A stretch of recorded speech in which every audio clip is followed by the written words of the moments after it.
യുടെ വൻതോതിലുള്ള താഴോട്ടുള്ള ചലനമാണ് മണ്ണിടിച്ചിൽ അഥവാ ഉരുൾപൊട്ടൽ. അവ പെട്ടെന്നോ സാവധാനത്തിൽ ദീർഘകാലം കൊണ്ടോ സംഭവിക്കാം. ഒരു ചരിവിൽ പ്രവർത്തിക്കുന്ന ഗുരുത്വാകർഷണ ശക്തി ഒരു ചരിവിന്റെ പ്രതിരോധ ശക്തിയേക്കാൾ കൂടുതലാകുമ്പോൾ ചരിവ് പരാജയപ്പെടുകയും ഉരുൾപൊട്ടൽ സംഭവിക്കുകയും ചെയ്യുന്നു.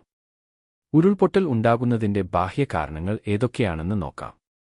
കനത്ത മഴ മൂലം നിലം വലിയ തോതിൽ കുതിരുന്നു. ഒരു ചരിവിന്റെ അടിത്തട്ടിലെ മണ്ണൊലിപ്പ്. ലൈഗ്നേറ്റ്, വെള്ളം, ആസിഡുകൾ, ലവണങ്ങൾ, സസ്യങ്ങൾ, മൃഗങ്ങൾ, താപനിലയിലെ മാറ്റങ്ങൾ തുടങ്ങിയവയുടെ പ്രവർത്തനം മൂലം പാറകൾ പൊടിയുന്നതിനെ അപക്ഷയം എന്ന് പറയുന്നു. മൂലം മെറ്റീരിയലിന്റെ ശക്തിയിൽ ഉണ്ടാകുന്ന മാറ്റങ്ങൾ.